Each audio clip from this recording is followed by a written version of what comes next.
You unlock this benefit with the key of Patreon. Beyond is another dimension. A dimension of thought. A dimension of speculation. A dimension of mind. You're moving into a land of both waffle and substance. Of things and ideas. You've just crossed into the podcast zone. Ladies and gentlemen, welcome back to Trekking Through the Twilight Zone. We're here, we're going to be taking some snaps and seeing what they've got in store for us as we get onto the next episode. A most unusual camera. Julian, what were your initial thoughts then of this episode? I think you're out of sync. We're watching a video of each other. I think you're out of sync. I'm seeing stuff from the future. I kind of love this episode. I remember this episode from watching it in the past. It's one of those sort of twist episodes that has multiple twists and just keeps going. And at the end, just to spoil things for everyone, two different people fall out of a window, which is a little overdone. And so it becomes a little silly by the end. But we've seen different episodes like this. I mean, earlier this season, Nervous Man in a $4 Room. I mean, we've seen, episodes that this seems very similar to. This seems better than those to me. This seems to me like it's working. It's a camera that takes, images from 5 minutes in the future. And the goal is, and you only have 10 shots. And the goal is, which, of course, learn to speak French, but the goal is sort of, what are the implications of this? How do I figure out how to use this? What do I do with this? And then, of course, comeuppance and irony, O. Henry twist take over. Yeah. Sorry, I rambled there. What are your thoughts? No, I agree. It's a lot of fun, and that's one of the things I like about this episode. It's like this is almost like one of their comedy episodes. Like it's played for laughs, almost, or for at least gentle comedy throughout. I like the fact again they're sort of ne'er-do-wells kind of people. These are sort of like they obtain the camera through theft. They break into an antique store, and they steal a bunch of stuff. And half of it's utter crap, and I like this the relationship between this husband and wife that are both sort of like criminals and stuff is really good. Like it's I could imagine this as a sitcom, like these two doing this thing. It sort of feels of the era. But yeah, I like this. Like he's got these two china vases, and they're like, they're completely worthless, and it's sort of like they all think it's all rubbish, and then there's this camera. This is the thing they've stolen, and I like these mystic object episodes. I think they're quite good fun, and they go around. It's got this, and I like the fact again it has a sign on the front that's in French, and they're just like says something like it sounds like it's probably nonsense. And again, the way it's all found out, like the way it's quite well staged. Like he accidentally takes a photo of his wife in front of the window, and she's wearing a fur coat. And then when they find there's a box, I think one of the things they've stolen is a box, and inside's a fur coat, and it's sort of like it's well done, like it's well staged and it comes together well. I thought it was I think this is a good episode. It all sort of makes sense up until mostly makes sense. And some of the bits I'm a bit like what? It mostly makes sense up until like the last couple of minutes, like you say, where it gets a bit sort of like slapstick. Yeah, I mean, I can put up with some of that. I mean, I think you're right. This is fun. It is, it is funny. I think the funniest moment is when they're deciding what to do with the camera, and the main character is arguing to, give it to humanity. This is our chance to do something good. And then they figure out they can use it at a racetrack to see who won the races, which I think is rather clever. And instantly, he changes his point of view. And as he leaves Parrot's, her standpoint. I mean, the idea of seeing 5 minutes into the future and having these glimpses is an idea that either works or it doesn't. And it works with such great alacrity here. The fur coat thing is a little mystery, but then, I'm reminded of our conversations about determinism. And this is a deterministic universe. What you have a photo of will happen, period. Yes. And a great example of that is that's a photo of my brother. He's in prison. This is impossible. No way this is going to happen. And then the brother shows up. Yeah, no, I'm out of prison, and I escaped, and I'm looking for you. Yeah. Yeah, and it does seem a little convenient, but it works to fully establish, no matter how absurd it may seem, whatever glimpses, whatever future echoes you get in a deterministic universe will effing happen. Future echoes came up in my head as well watching this episode. I do like that idea, like the whole thing of his brother being that her brother coming in and he's escaped from prison. The only thing I had at one point was like, this guy's an escaped convict and no one seems bothered. Like he's kicking around a hotel and a racetrack. Like he's not hiding well. So there was that thing, but I let that. They're ne'er-do-wells. They're exactly. So that's all fine. But I like the fact that again, the three characters you get each represent, like, they're done well. They're pretty, you get the main male who's sort of like he has this idea of legacy. Like you say, he starts off like, no, I can give this to humanity. Like this is something I can give, and it's sort of, and he sort of has these grand ideas. Like he comes up with the idea of going to the racetrack and all sorts of stuff. Like he's clearly like, it's one of those comedy things. He's the brains, but he's not clever enough to be, a really good criminal. And his wife, who's sort of like that little bit ditzy, but like, clearly sort of, she's also got the high squeaky, the high pitched voice and all that kind of stuff, the blonde hair. Like they're playing to a type. You almost think like Audrey from Little Shop of Horrors or something like that. And then her brother's just a dimwit. Like he's clearly like the muscle of this thing.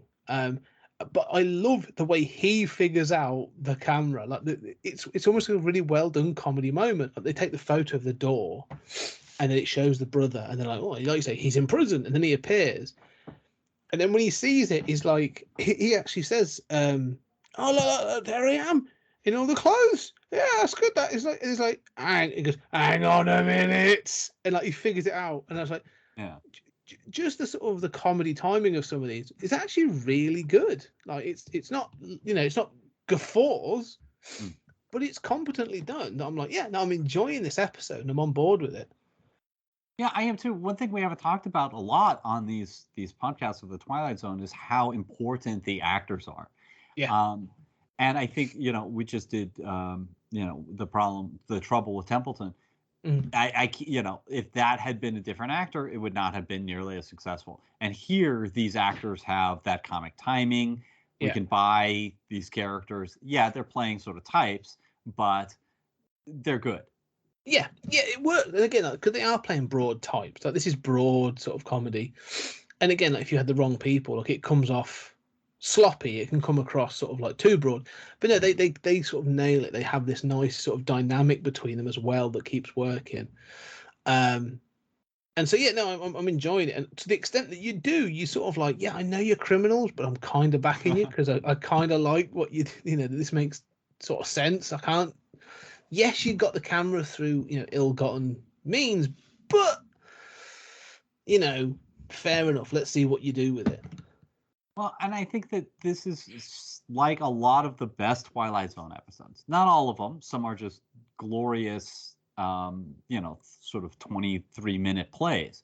Mm. And I think disproportionately ones that don't work, are sort of like a single idea stretched to 23 minutes, and it's the sort of like O. Henry twist, or we haven't really figured out how any of this works. This is a sort of classic what if, right? Like it's a thought experiment where the idea of having echoes from the future or these little glimpses. I love that they're just these little glimpses on like a Polaroid of the future. How is that going to come true, and how would this play out? And then what set of characters do I want to see wrestle with that or, struggle with that in some way? And it still manages to have the twist ending. But I think this is just such a delightful thought experiment of, whereas I feel other ones like, the Magic Lamp, which I think you liked more than I did, are just sort of like, this is a neat idea for an episode, but I don't feel like anything that happens to them is all that fascinating. Yeah, No, I know what you mean. I agree. This is definitely better than the Magic Lamp episode. Like, I did like that one, but this is definitely worked out better. And that thing of it worked out better. Like, it does. It like you say, it's a thought experiment, and it's been given thought. And so I like that. I will get to the ending and what I actually thought about the ending, but no, the rest of it I really like. Like I say, like this idea of like, oh, we can go to the racetrack, and whilst we're there, we can take a picture of the fight, like the race results, and then go put a bet on, and then we're guaranteed, and it works. Like the fact that it works and they're successful at least at this point, I like, because they're not complete incompetence. And that's what I like, because we've had things, you could go into that, especially doing this broad comedy, where it could be that sort of thing of like they end up just arguing at the racetrack and it becomes this whole thing of incompetence. But they don't. They actually are successful. They get back to the hotel and they've made all this money. Like, it's not until there's a final element that's introduced that it starts to go a bit sideways. Yeah, I like that they're successful too. I never thought about it, but it's quite brilliant that they don't argue at the racetrack, right? They are able to execute this plan.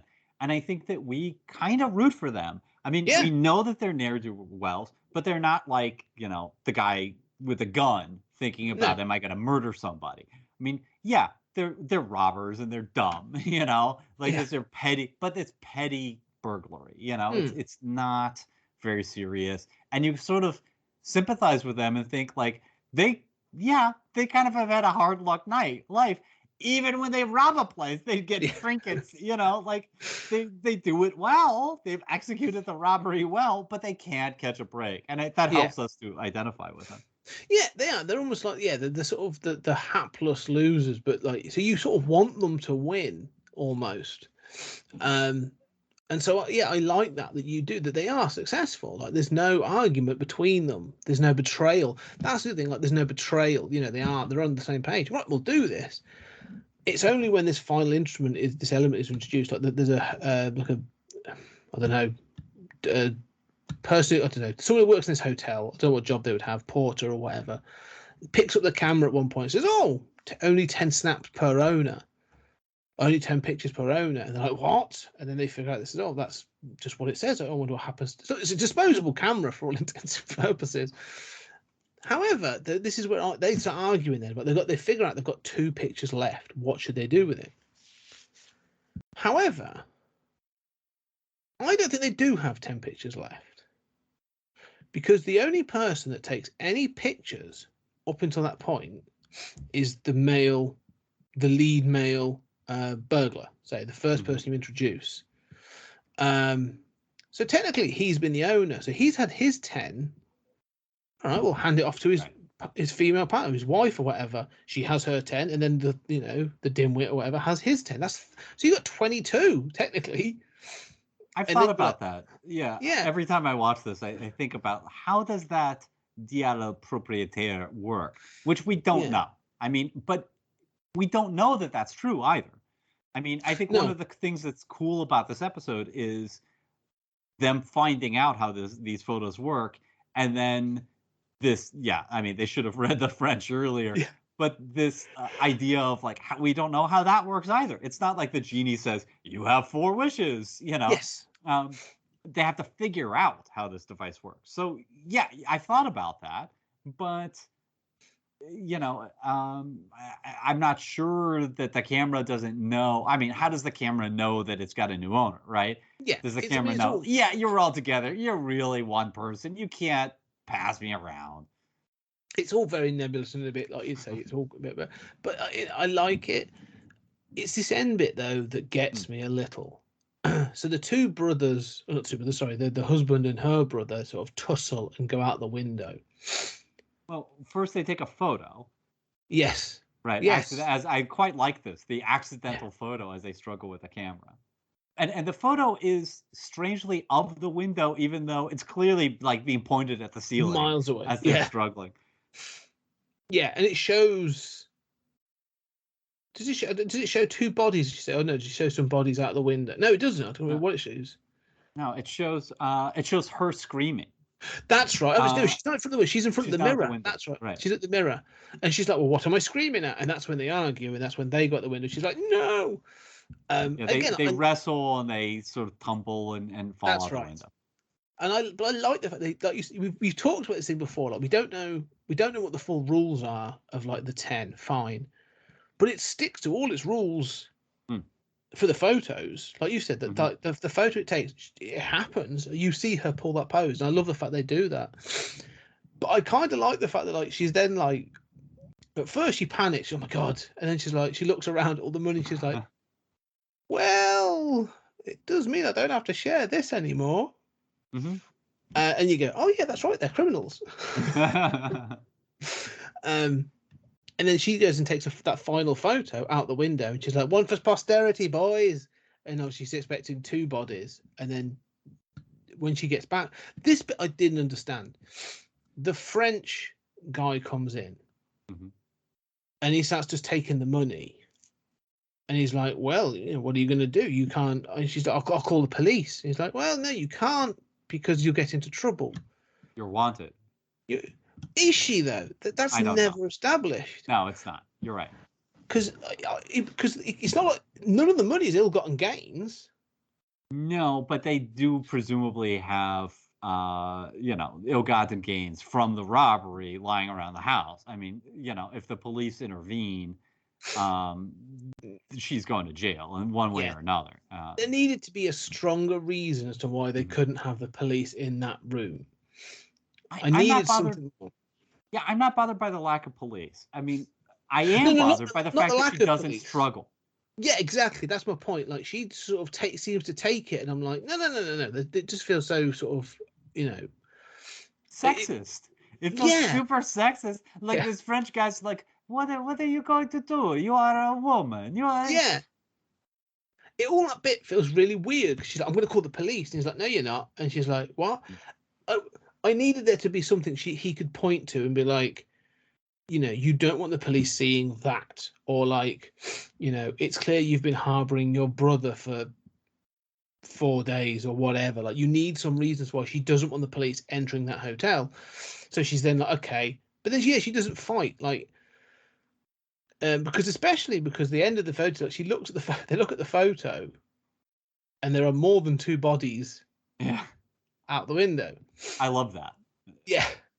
And she's like, what? And she goes to have a look, and she goes head over heels, literally trips over the rug and goes out. And I like that, because again, they don't show her, they just show her foot trip and go. And I was like, that's quite a good shot. Actually, that was quite cool. And then he says, he looks out the window and he's like, so yes, there's in the photo, like this morning, he goes 1, 2, 3, 4. And then what sends him out the window? Yeah, he just falls out the window. Presumably he tripped on the same thing, or it is absurd. And I remember that as like the weak point of the episode is the window that it's like some weird cartoon skit or something. The window that everybody falls out of. Yeah. Like, again, you needed a slightly stronger reason for him to trip or to be surprised or whatever. But yeah, it's all very. It's maintained that comedy feel throughout. So again, like, it's a bit too silly at the end, but I'm smiling. Like, this is one of the of those episodes. I'm smiling throughout this episode. Like, I'm thoroughly enjoying it. Yeah, I agree, and I think that it should have that exploration of 10 to the owner, right? Like, if they're clever enough to take it to the racetrack, and you're clever enough as a writer to know what people should do with this, right? To think of the implications of this device, then think of the implications of this rule. Have them say, hey, and when we're done with us, we're going to get somebody at the racetrack and pay him to be the owner. Let's see how that works. Let the script be smart. It doesn't have the room to do that. No. It doesn't, really want to explore that. But I do like I love the causality paradox of her screaming, and it's like, hey, you're about to shoot me. Well, how do you know it's not you about to shoot me? And they start to fight. I do quite like that. It's funny, but it's also well done. And I think that at its best, this has that kind of like Red Dwarf thing of like, Mm. oh, it's clever, but it's also funny. I don't buy. It's enough that they tumble out the window, the two Yeah. men, to have her stumble out the window. I love that there's another body down there, but there's got to be a better way. The French guy can push her. There's got to be some better way to get to that than just, hey, I mean, I've never known anyone who fell out a window. No, you needed like some sort of like Rube Goldbergian kind of thing that sort of like, the final thing of like something falls, which not almost like Final Destination kind of result of like that pushes the final guy out the window or something. Would have been Camera fine. did it. Yeah, exactly. Like he puts the camera down, and the camera putting the camera down sort of knocks something, which knocks something else, which turns on a fan, which blows something, which so on and so forth. Those sorts of things. I love that kind of stuff. I think that when done well. Like I like the Final Destination films because I'm a mug for that kind of thing. But yeah, no, I still like this episode. I do think it's clever. I think it's sort of like, we've talked about one of I think the key things we often talk about is like, could you expand this? Could this is even 23 minutes. Like, could you expand this beyond that? Oh yeah, no, there's so much potential in this. Like, not just for comedy. Like you can do that camera can go through all genres. Like you can do all kinds of different bits and pieces. So I like that idea. It's almost like think there's a story. I forget who writes it now. Called 100 Bullets. It's obviously the story of each of these, these 100 bullets and things. Brian Azzarello. Brian Azzarello. There you go. Rizzo. Yeah. Similar thing, like just this camera. Like, how would this be used by a detective? How would this be used by a single mum and her 3 kids? How would this be moved by? Just all the different scenarios. There's so much cool stuff you could do with this as a concept. It's brilliant. So, yeah, I kind of enjoy it. Yeah, I do. I agree with all of that. I think that this is an example of the sort of Twilight Zone artifact episodes, where there's some object or whatever that drives the plot. This is one of the best. Yes, I agree. Yeah, definitely agree with that. I really enjoyed it. Never heard it again. Not the ones I've heard as a classic, but I think this is up there. And so we've had this little run that we've been going through. Sort of, I think this has been relatively strong. I've not enjoyed everything as 100%, but it's a good couple of episodes, and I'm looking forward to seeing what comes next. Agreed.